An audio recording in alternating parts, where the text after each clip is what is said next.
বিজলি Bangla channel থেকে আপনাদের কাছে নতুন গল্প নিয়ে চলে এসেছি। গল্পের নাম কোনো গ্রীষ্মের রাতে। হেনরি আর্মস্ট্রং বেশ ভালোই বুঝতে পারল যে তাকে কবর দেওয়া হয়েছে, কিন্তু তার অর্থ এই নয় যে সে মারা গেছে। কারণ হেনরিকে কিছু একটা বিশ্বাস করানো নেহাত সহজ ব্যাপার নয়। নিতান্ত যুক্তিভিত্তিক না হলে সে কোনো কিছু মানতে রাজি নয়। তাকে যে সত্যি সত্যি কবর দেওয়া হয়েছে সেটা কিঞ্চিত পরীক্ষার পর মানতে বাধ্য হয়েছে হেনরি। এখন সে শুয়ে আছে চিত হয়ে, হাত দুটো আড়াআড়িভাবে পেটের ওপরে রাখা। চারদিকে ঘন জমাট অন্ধকার। তার সারা শরীরকে আষ্টে পিষ্টে জড়িয়ে রয়েছে একটা কোনো পলকা বাঁধন। সামান্য চাপ দিতেই সে বাঁধন ছিঁড়ে গেল। হাত দুটোকে অনুসন্ধানে পাঠিয়ে হেনরি অনুভব করল সে একটা চৌকো বাক্সের মধ্যে বন্দি। মাথা থেকে ইঞ্চি কয়েক ওপরেই হাত ঠেকল শক্ত কাঠের দেওয়ালে। অতএব এসব পরীক্ষার পর এই সিদ্ধান্তেই সে এসেছে, হেনরি আর্মস্ট্রং নামক জনৈক ব্যক্তি জীবিত অবস্থায় একটি কফিনের মধ্যে শুয়ে আছে। না, হেনরি যে এখনও মরেনি সে বিষয়ে তার কোনো সন্দেহ নেই। সে ভীষণ অসুস্থ হয়ে পড়েছিল, ঠিক কথা, কিন্তু নিজের অবস্থাটা অত্যন্ত ঠান্ডা মাথায় ভেবে দেখল সে, না, চেঁচামেচি করে কোনো লাভ নেই। এই বদ্ধ কফিনের কোনো শব্দ পৌঁছবে না বাইরের পৃথিবীতে। সুতরাং এই দুর্ভাগ্যকে মেনে নিয়েই সে উদাসীনভাবে শুয়ে রইল। সারা শরীরে এক অদ্ভুত অবসাদ, ক্লান্তি আর হতাশায় হেনরির চোখ বুজে এলো। শুধু একটু মানসিক শান্তি তার প্রয়োজন। কিন্তু হেনরির কাছ থেকে ঠিক 7 ফুট ওপরে শুরু হয়েছে আর এক নাটক। কোনো গ্রীষ্মের এক অন্ধকার গভীর রাত। আকাশের মেঘ চিরে মাঝে মাঝে ঝলসে উঠছে বিদ্যুতের উজ্জ্বল রেখা। ঝোড়ো হাওয়া আর ঝরা পাতার শব্দে সারা কবরখানায় জেগে উঠছে কোনো অশরীরী অপার্থিব দীর্ঘশ্বাস। আচমকা বিদ্যুৎ আলোকে মুহূর্তের জন্য স্পষ্ট হয়ে উঠছে সার বাঁধা সাদা পাথরগুলো, যেন পাথর চাপা দিয়ে অতৃপ্ত আত্মাদের বাইরে আসতে বাধা দেয়া হচ্ছে। বৃষ্টি আসতে আর খুব বেশি দেরি নেই। ঝোড়ো হাওয়ার ঠান্ডা পরশে বুঝি তারই ইঙ্গিত। সাধারণ কোনো মানুষ স্বেচ্ছায় এ দৃশ্যের সাক্ষী থাকতে চাইবে না। এই কবরের রাজ্যে পা রাখতে তাদের বুকে জাগবে আতঙ্কের ঢেউ।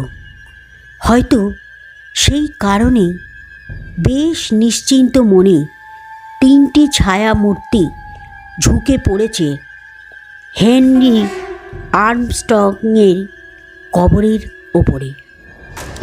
এক মনে খুঁড়ে চলেছে কবরের নরম মাটি। 3 জনের 2 জন কাছাকাছি কোনো মেডিকেল কলেজের অল্পবয়সী ছাত্র। 3য় জন এক বিশাল চেহারার নিগ্রো, নাম তার জ্যাস। বহু বছর ধরে জ্যাস এই কবরখানায় কাজ করছে। আজ পর্যন্ত কোনো কাজে সে অরাজি হয়নি। তাছাড়া এই কবরখানার প্রতিটি আত্মার সঙ্গে তার বন্ধুত্ব আছে বলে সে গর্ব করত। কিন্তু তার বর্তমান কার্যকলাপে আর্থিক অস্বাচ্ছন্দ্যের এক স্পষ্ট ইঙ্গিত রয়েছে। এই কবরখানায় মৃত বাসিন্দার সংখ্যা খুব বেশি নয়, সুতরাং জ্যাসের আয় স্বাভাবিকভাবেই প্রয়োজনের তুলনায় অনেক কম। কবরখানার দেওয়ালের বাইরে বড় রাস্তা থেকে বেশ খানিকটা দূরে দাঁড়িয়েছিল একটা ছোট্ট ঘোড়ায় টানা গাড়ি, বোধহয় ওদেরই অপেক্ষায়।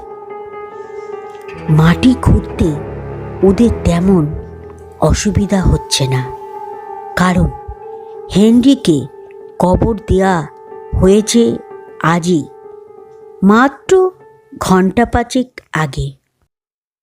আলগা মাটি খুঁড়ে খুঁড়ে ওরা পৌঁছে গেল কফিনের কাছে। 7 ফুট নিচ থেকে কফিনটা ওপরে তুলে নিয়ে এলো। অন্ধকারে কিছুটা অনুমানই ওদের কাজ সারতে হচ্ছে। কফিনটা তোলা হয়ে গেলে জ্যাস হাতুড়ি আর ছেনি নিয়ে স্বচ্ছন্দে আঘাত করল কফিনের ঢাকনার ওপর। কিছুক্ষণের মধ্যেই খুলে গেল কফিনের ঢাকনা। ওটা পাশে সরিয়ে ফেলতেই দেখা গেল কালো প্যান্ট, সাদা জামা পরা হেনরি আর্মস্ট্রং এর শুয়ে থাকা দেহটি। সেই মুহূর্তে আকাশের বুক চিরে ঝলসে উঠল বিদ্যুৎ। ঝোড়ো হাওয়ায় পলকে যেন আগুন লেগে গেল। নিঃশব্দ পৃথিবীটা হঠাৎই যেন কেঁপে উঠল ঝরা পাতার ফিসফিস শব্দে, এবং আচ্ছন্ন অবস্থাতেই কফিনের ভেতরে উঠে বসল হেনরি আর্মস্ট্রংয়ের দেহটা। এক বিকট আর্তচিৎকার করে ওদের দুজন অন্ধ উন্মাদের মতো ছুটে পালাতে শুরু করল। তাদের কর্কশ আর্তনাদ প্রতিধ্বনিত হয়ে ফিরতে লাগলো কবর থেকে কবরে। কিন্তু তৃতীয় জন রইল স্থির এবং অবিচল, কারণ জ্যাস অন্য ধাতুতে গড়া।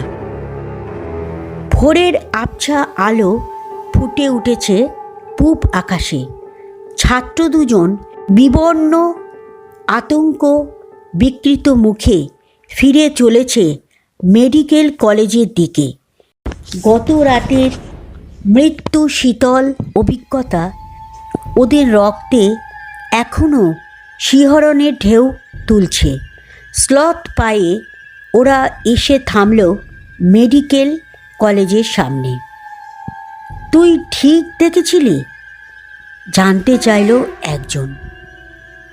কি বলছিস তুই? স্পষ্ট দেখেছি, কিন্তু এখন কি করবি? ওরা পায়ে পায়ে এগিয়ে গেল বাড়িটার পেছন দিকে। অবাক হয়ে দেখল সেখানে দাঁড়িয়ে রয়েছে একটা ঘোড়ায় টানা গাড়ি, ঠিক ওদের ব্যবচ্ছেদ ঘরের সামনে। যান্ত্রিকভাবে ওরা ঢুকল ব্যবচ্ছেদ ঘরে। একটা টুলে বসে ঝিমোচ্ছিল নিগ্রো জ্যাস। ওদের পায়ের শব্দে চমকে মুখ তুলে তাকালো। একগাল হেসে ছকছকে দাঁতের শাড়ি বের করে উঠে দাঁড়ালো সে। সেই কখন থেকে টাকার জন্যে অপেক্ষা করছি স্যার। ব্যবচ্ছেদে টেবিলের ওপরে শোয়ানো রয়েছে হেনরি আর্মস্ট্রং এর দেহ। তার মাথা রক্তে কাদায় মাখামাখি, বেলচার আঘাতে কেউ ওটাকে আলাদা করে ফেলেছে ধর থেকে, এটা পরিষ্কার স্পষ্ট। তাহলে আমি এখানেই গল্পটি শেষ করলাম।